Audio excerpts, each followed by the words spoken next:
Mes chers amis, bonjour. Aujourd'hui, je voudrais vous parler des bienfaits de l'écriture. Alors, l'écriture, vous le savez, est très bénéfique et même un côté thérapeutique que moi j'expérimente depuis toute petite, hein. Donc, je voudrais vous partager un petit peu tout ça. Tout d'abord, le premier bienfait, ça peut être de clarifier ses idées. Clarifier ses idées simplement en posant sur papier, un mot-clé qui peut être un projet, qui peut être une idée, qui peut être le titre de votre livre, pourquoi pas.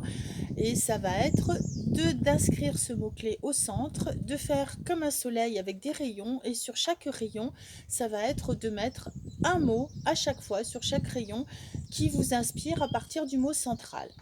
Voilà, par exemple, si je prends le mot soleil, je vais écrire soleil au centre et sur chaque rayon, je vais écrire des mots qui m'amènent au mot soleil. Ça peut être lumière, ça peut être chaleur, ça peut être océan, ça peut être plage, ça peut être lumière, enfin, etc. Vous voyez un petit peu le sens de ce que je veux vous dire. Donc voilà, ça peut être le premier bienfait de l'écriture va être effectivement de clarifier ses idées.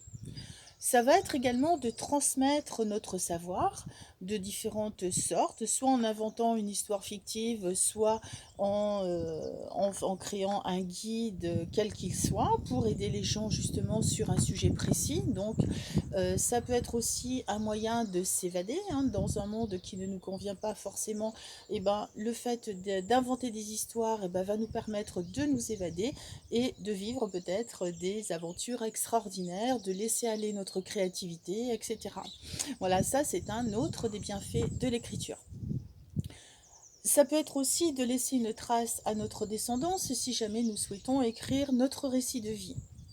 Par exemple, alors vous ferai une vidéo un peu plus complète sur le récit de vie, sur l'écriture d'un livre et l'écriture d'un récit de vie particulièrement. Il y a une formation qui est quasiment terminée, qui est en cours enfin de finalisation et qui va vous permettre justement d'avoir toutes les infos par rapport à ça. Je vous en parlerai plus tard. Voilà, ça va être également, on va utiliser l'écriture pour se libérer émotionnellement. C'est ce que j'appelle l'écriture libératrice, hein. Vous savez qu'on sait me connaître, c'est quelque chose que j'utilise depuis toujours pour me libérer justement. Alors, comment on peut faire pour se libérer émotionnellement? Il y a plein d'exercices que je vais vous donner au fur et à mesure de ces vidéos. Je vous en ai donné quelques-uns.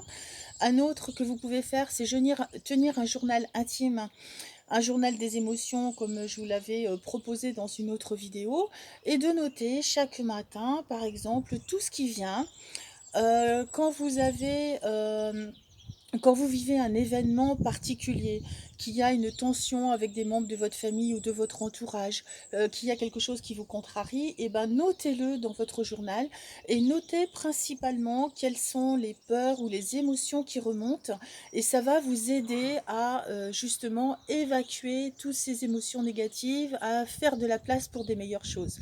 Le fait de l'ancrer dans la feuille au stylo bic et non pas au crayon à papier pour pas que ça s'efface, petites astuces, et ben voilà, le fait de l'ancrer, ça va vous aider à évacuer tout ce qui a besoin de l'être. Voilà, ça peut être des peurs qui ressortent, ça peut être des croyances qui vont se remettre en lumière, ça peut être des blessures qui vont réapparaître, ça peut être un frein quelconque qui va vous empêcher d'atteindre vos objectifs. Ça peut être plein de choses. Donc le matin, vous écrivez tout ce qui vient et dès que vous avez quelque chose qui vous contrarie ou autre, et ben reprenez votre journal et notez tout ce qui est en rapport avec cet événement. Voilà. Le soir, vous pouvez vous endormir en notant 3 choses qui se sont passées de positives dans votre journée. C'est ce qu'on peut appeler le journal de gratitude, qui va vous permettre de vous endormir sur une note positive et de pouvoir améliorer et transformer vos pensées et vos réactions, vos mots, etc., de façon positive. Voilà, c'est ce que je voulais vous transmettre aujourd'hui. Alors, comme toute habitude, c'est bien de le faire 21 jours d'affilée de façon à créer une nouvelle habitude, puisque vous savez que notre cerveau a besoin de 21 jours pour créer une nouvelle habitude. Voilà, je vous souhaite une très belle journée, prenez soin de vous et à la prochaine.